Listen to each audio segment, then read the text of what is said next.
نحمدہ ونصلی علی رسولہ الکریم اما بعد۔ دوستوں، آئے دن سعودی عرب کی جانب سے دل کو دکھا دینے والی اور ایمان پر حملہ کرنے والی خبریں موصول ہوتی رہتی ہیں۔ وہاں کبھی کچھ اعلان ہوتا ہے، کبھی کچھ اعلان ہوتا ہے، اور یہ سارے کے سارے اعلان مسلمانوں کے ایمانی جذبات کو ٹھیس پہنچاتے ہیں۔ کبھی وہاں حلال نائٹ کلب کھلتا ہے، کبھی وہاں پر بالی ووڈ اور ہالی ووڈ انڈسٹری کے سپر اسٹارز کو بلا کر کے اس مقدس سرزمین کے اوپر نچایا جاتا ہے۔ شراب کی محفلیں عام کی جاتی ہیں۔ اللہ حفاظت فرمائے، بے حیائی اور عریانی والے کپڑوں میں جو ہے خواتین کو وہاں پر گھومنے کی اجازت دے دی جاتی ہے۔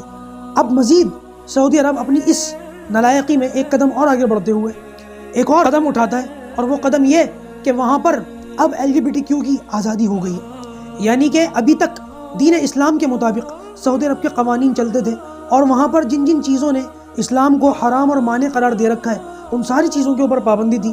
لیکن اب آہستہ آہستہ سعودی عرب یورپ کے ساتھ اور یورپ کلچر کے ساتھ اپنے تعلقات کو مضبوط کرنے کے چکر میں ان چیزوں کو عام کرتا جا رہا ہے۔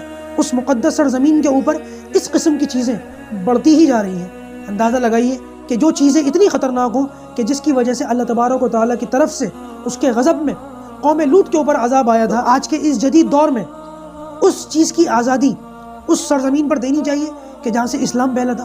جس قرآن مجید کے اندر ان چیزوں کو حرام قرار دیا گیا ہے، جس سرزمین کے اوپر یہ قرآن مجید اترا ہے، جس سرزمین کے اوپر اس طریقے کے احکام نازل ہوئے ہیں، بھلا انہی چیزوں کو ان پر عام کر دینا کیا یہ اللہ تبارک و تعالیٰ کے عذاب کو دعوت دینا نہیں ہے؟ دوستوں، بات دراصل یہ ہے کہ ایک حدیث کے مطابق نبی کریم صلی اللہ علیہ وسلم نے ارشاد فرمایا تھا کہ ہر امت کا ایک فتنہ ہے، اور میری امت کا فتنہ یہ مال ہے۔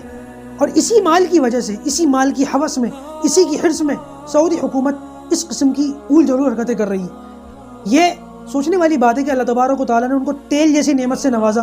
سینکڑوں سال سے عرب کی ساری جو کمائی ہے وہ سب اسی تیل کی وجہ سے۔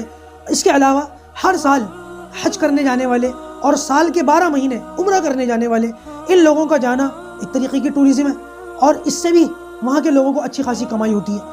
اس کے باوجود ان لوگوں کی کمائی، ان کی حرص اور پیسے کا لالچ نہ جانے کن کن چیزوں کو کرواتا رہے گا، اور یہ کس طریقے سے شیطان اور دجالی نظام کو اپنے عام کرتے رہیں گے، سوچتے ہوئے ڈر لگتا ہے۔ اللہ تبارک و تعالیٰ سعودی حکومت کو ہدایت عطا فرمائے، اور پروردگار سنجیدگی کے ساتھ ان لوگوں کو ان باتوں کے اوپر غور و فکر کرنے کی توفیق عطا فرمائے۔